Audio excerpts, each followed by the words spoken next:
Hello. Um, so I finished my watercolors, and now I'm going to give you the complete explanation of John Donne. So, in case you haven't seen an episode yet, I have been translating John Donne's poetry into watercolors. Like this. Lovely. Um, the reason why I'm doing that is I love John Donne. Here, a little visual. He is a lovely man from the 17th century, has very beautiful lips that are quite large. He was a big jackass back in his time, very arrogant and full of himself. He's very witty. He can use words like crazy, and and so the reason why I like his poetry is because he is a metaphysical poet, and so he uses all of these wonderful metaphors with play on words and stuff like that. To explain really difficult things like love and sex and feelings and death and, souls, bullshit like that. So anyway, when he, later on in life, when he stopped being a big hoe, he decided, he became really religious, and he wrote the Divine Poems, which are, they're a collection of poems that talk about death and religion and God and how important it is to be good. I don't know. Anyway, there's like 17 of them, and you either no, I think there's 19 of them. And then you either call them by the number, which I think people put together randomly, so I don't really know why that matters. Or you can call them by the first line. So the most famous one is Death Be Not Proud, and it's famous because of Wit, that movie with Emma Thompson, which is great. It was about cancer and John Donne. So I hate one and love the other, so that's cool. So I picked a lesser known one, the one that really speaks to me, and that's called Batter My Heart, Three-Person God. So let's just get down to it.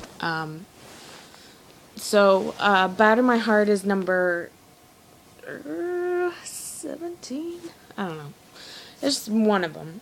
And so it's a sonnet, and in this one he seems to really be struggling with the idea of really committing himself to Christianity and to becoming good and really like letting go of his more sinful life, which I always love because it's hilarious, like all the other poems that he writes. So anyway, and I chose like watercolors because they're just so visual. I just wanted to show the visualness of it all. So here's the first panel. So the first line is "Batter my heart, three-person God." And as you can see, he starts out really violently with like he calls the Trinity like a three-person God. Like, it makes it sound like a monster. And as you can see, there's the battered heart, and then the Trinity. Here's the Holy Ghost. You can tell because he has a sheet over his head. And Jesus, obviously, and God. So he says, "Batter my heart, three-person God. For you as yet but knock, breathe, shine, and seek to mend."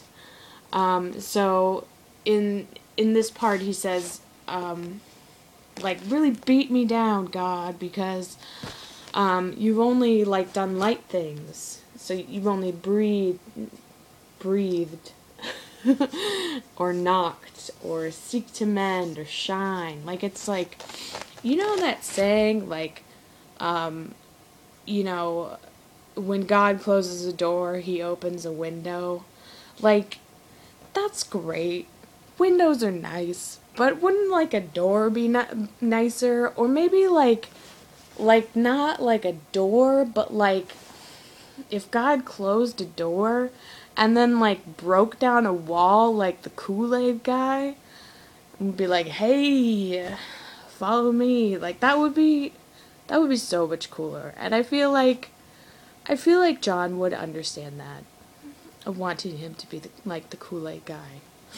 Because in this one he's like, it's not helping. Like, you know, like breathing, like there's something on my face. Ugh.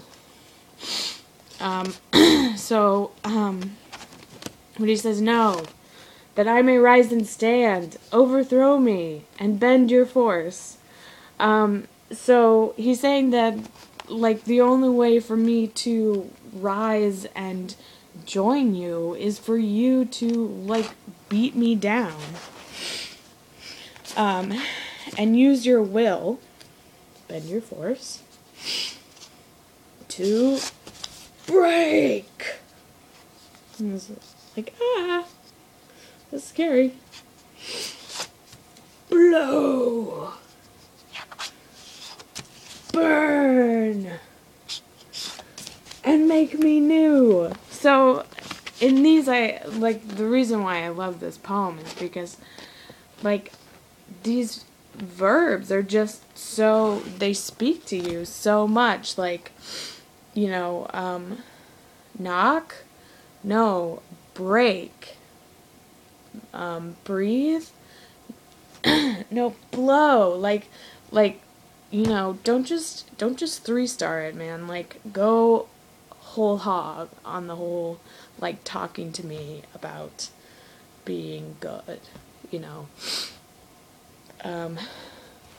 Don't do it in any mysterious ways anymore, God. It's not helping.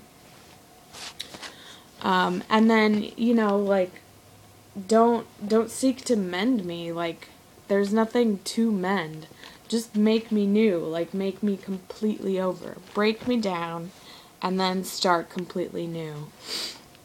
I love that imagery. I love it.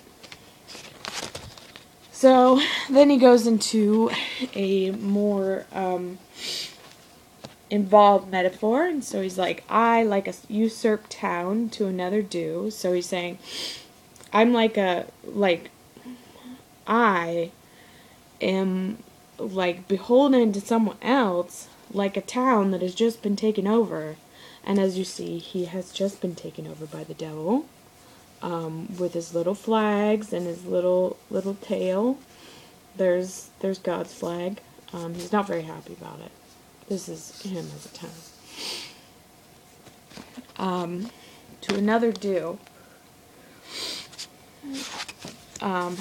Labor to admit you, but to no end. So he tries to open the gates on his own, but it doesn't work out. And they're like, "Aw." He's like, "Ah." I always want to put the sound effects. So this one would be like, "Oh."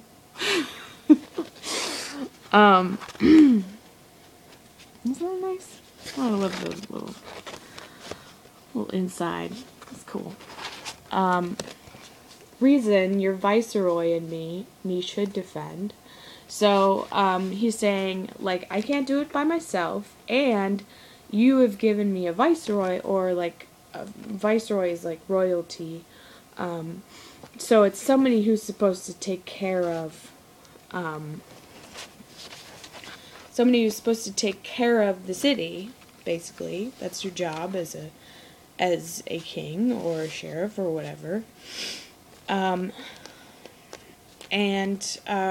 he should defend me. So, like, this is the only person on his side that's from God's team. And he seems nice, doesn't he? Like, with his little, like, funny pants and his shield. He's purple. But is captive and proves weak or untrue. That's great. Weak or untrue. You know, cause I identify with this because, you know, like, reason is always there. Like, it helps you, you know? Like, you say to yourself, like, you know, I should not eat a whole bunch of cookies because then I will just gain weight and, you know, my blood pressure will go up and I'll be like wheezing when I go upstairs. It will be a problem. But, you know, when you are like in front of that box of cookies and you're like looking at them and, you know, somebody is saying in your head, like, you know, it'd be really good right now, a whole bunch of cookies. Like, reason is not being very helpful right now. Like, reason can tell you all about all the calories that you will eat and all of the flights of stairs that you will have to walk up to get rid of it and all that stuff. But, you know, it doesn't really help. It's kind of captive and kind of proves weak, you know? Maybe it's like telling little jokes on the side, lying to you. I don't need your advice, stupid. And I love